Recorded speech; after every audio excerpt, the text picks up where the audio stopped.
Hi, my name is Arunika Vikramasinghe. I'm a realtor by profession and also an owner of a condominium property in Colombo. Today I have with me Ajita Idrimana, who is an expert on condominium property law with over 39 years of experience in the field. Why we are here today is to talk about condominium properties and the questions that potential purchasers may have in buying a condominium property.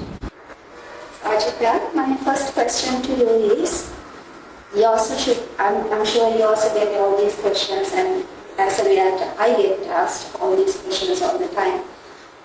When a potential purchaser is buying a property, a condominium unit, there are a lot of documents that they should check. Whether the property is authentic and whether they have got all the necessary approvals. So what are the documents that a potential purchaser should look for in buying a condominium property? First of all, I must thank you, Aruni, for engaging with me in this discussion. Now, that's a very important question that you have raised. There are lots of condominiums in this country. Some are off-plan condominiums, some are completed condominium units. We have to be more careful when we purchase an off-plan condominium unit, which is not registered, which is seen only on paper. You can explain what is an off-plan condominium budget? That also would be useful. An off-plan condominium property is one which we see only on the plan. Now sometimes developers don't even draw up the condominium plan.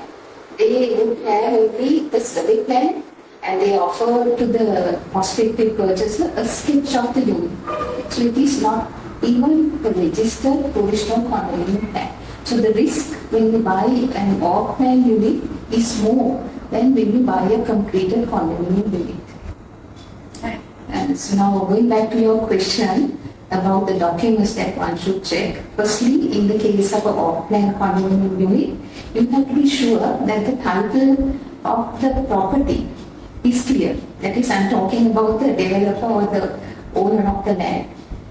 You need to, of course, purchaser will not be able to do this by themselves. They have to seek the advice of a lawyer who would do a title search at the relevant land registry, or if it is under the title registration act and the title registry.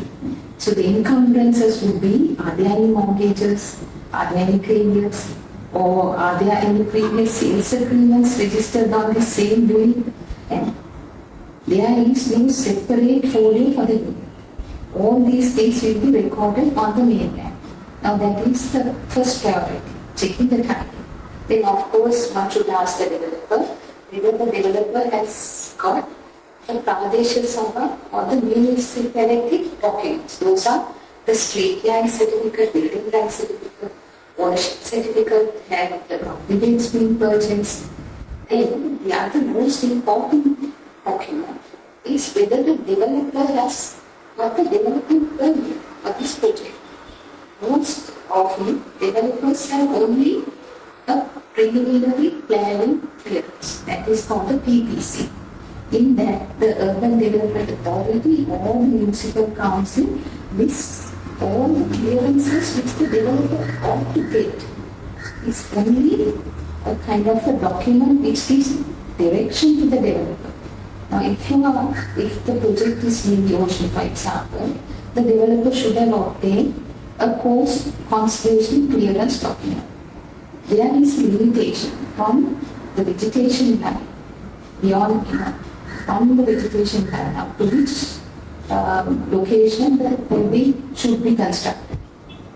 Now I have, for example, I have seen developers without checking, obtaining the coast conservation clearance, going ahead with the land they purchased, and they realize they can't get the coast conservation clearance.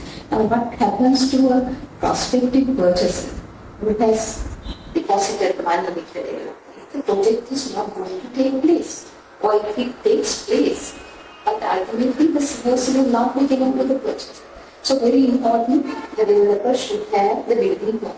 Now those are, very briefly, the most critical documents that the purchaser and also developer should obtain.